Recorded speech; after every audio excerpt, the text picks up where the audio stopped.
How's it going? It is 5:05 in the morning. It is February 20th, and today we are doing a reading of a book called The Vampire Queen.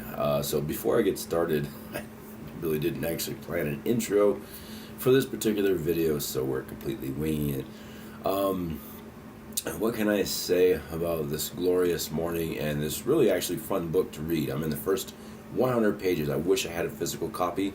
I do not, so I have a copy that's on the Kindle, and still got problems with the lighting. I don't know what the hell about the lighting, but probably gonna have to use natural light. And I got the colored version of the Kindle, and the reason being is because I don't have a physical copy because it's an advanced reader copy, an ARC read, and so got the EPUB file. Sorry about that. So, what did I like about this book? It had a really interesting first-person perspective, the way it was written, and it's funny when writers critique other writers. I mean, obviously, we tend to think about our own writing when we do so.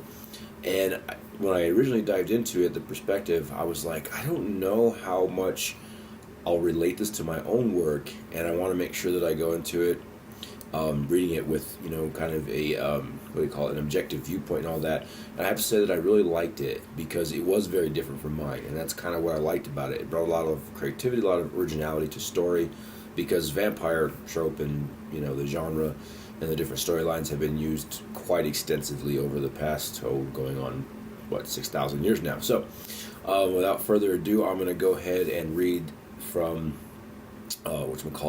Vampire, make sure I got the story right. I read so much and I'm old. So, Vampire Queen, this is by an author named Luna Sawyer, who I just recently met and seems to be a good kid. So, let's go ahead and start with the prologue. I settled back against the rigid, stout oak chair, its rough texture digging into my thin legs. Readjusting my position on the seat, I seek one that is more comfortable, rotating my neck as I try to ease some of the tension in my body. Each slight movement produces a crackling sound from my spine as I let out a sigh. The grand room echoes with the solidarity sound of the crackling fire. As I breathe in, the air is too warm, tasting stagnant at the back of my throat, yet any cooler and I know the tremors will assault my failing body. The glass I regularly use isn't heavy, making it easier for me to pick it up and drink from. I admire its intricate craftsmanship. I swirl the wine gently by the stem of the glass, tipping it beneath my nose as I inhale the rich aroma. It reminds me of pleasant memories with my family. I feel a smile rise to my face as I get lost in the thought. Only the rough burn in my throat breaks me from the indulgence. I shake my head, berating myself. I don't deserve to think of better times. Instead, I sip, trying to appreciate the subtle undertones of its spice. A blinding flash abruptly tears through my mind, throwing me off kilter. I gasp, choking on the wine as a dread that is not my own rises in my throat, and a vision of intense, unrelenting anguish splits my skull. As I concentrate on the light, my head feels like it's in a vice. I squeeze my eyes shut, forcing myself to sit upright in the chair, my hand quivering around the diamond-patterned glass. I inhale through the pain, clenching my teeth, chasing the image, and trying to hold it steady in the storm of overwhelming sensation. Suddenly, a feeling of relief tempers the panic as it envelopes my body like a warm wave. Flickering red and white beams cut through the darkness behind my eyelids with a pulse similar to a heartbeat. Finally, a sign. I exhale, relief flowing through me as my hope reignites.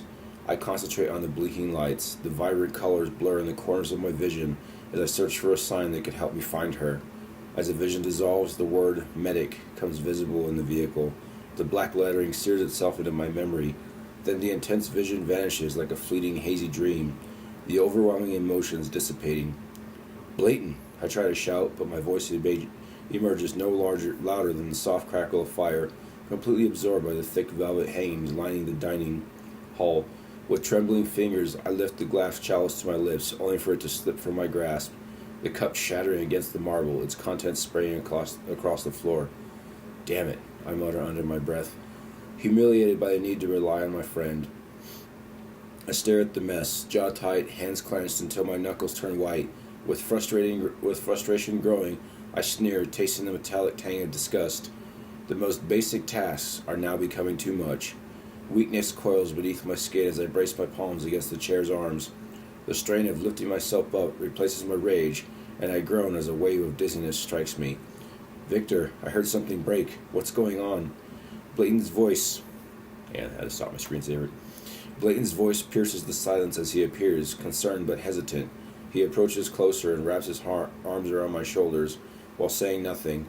I know he can feel the tremble beneath my skin as I grip it solid. As his grip is solid, yet he offers only as much support as I require, respectful of my pride. Are you okay? He finally asks, murmuring. I give him a weak nod, hoping it will ease his worries. My breath catches as I struggle to focus and regain my composure. With Blayton's help, I slowly make my way to the spiral staircase that leads to my study. With the arms tied around my shoulders, I climb. So, I'm going to stop right there because the introduction and the prologue basically to the story and the world in this book was really incredible because it didn't move quickly, but what it did is it set the scene, it set the tone, and it set just through subtle things like the vision of the medic sign that this character was seeing in their mind. It sets the tone for what's to come and how the story takes these little tiny leaps and everything that really projects you into that world subtly.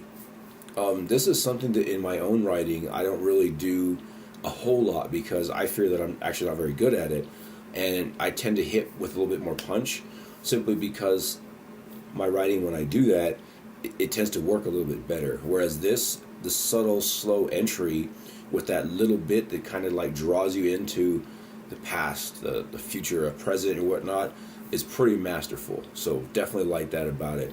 And like I said, I'm in the first 100 pages of the book, and it really follows that tone. It really follows the not just the subtleties, but overall just the engagement to helping the reader get into both worlds, the here, there, and all that stuff. So really, really impressed with the writing thus far. Really appreciate it. Really liked it.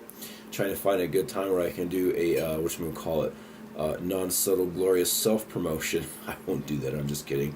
But there'll definitely be links in the bottom of the video in the bio. So this book is advanced reader copy right now. The pre-sale is going on, and highly recommend getting a copy. I went ahead and purchased a copy during the pre-sale, and it's supposed to come out sometime in March or April or something like that.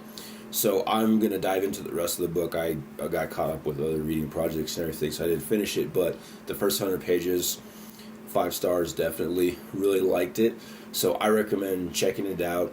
And if you're in the group on Discord, I don't know if they call it groups or what. No, they call it aging myself here, you can tell I'm an old guy. Server. If you're in the server on Discord, if not, I highly recommend getting on it because I don't know how to use Discord just yet.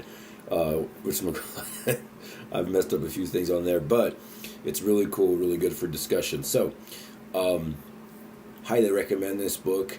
Dive right in. I'm in the first 100 pages, and I'm loving it. Definitely 5 stars. So we are 8 minutes into this read. If you stuck with me this far, with me this far, that's awesome. If not, I tried. So, but we will see you next time.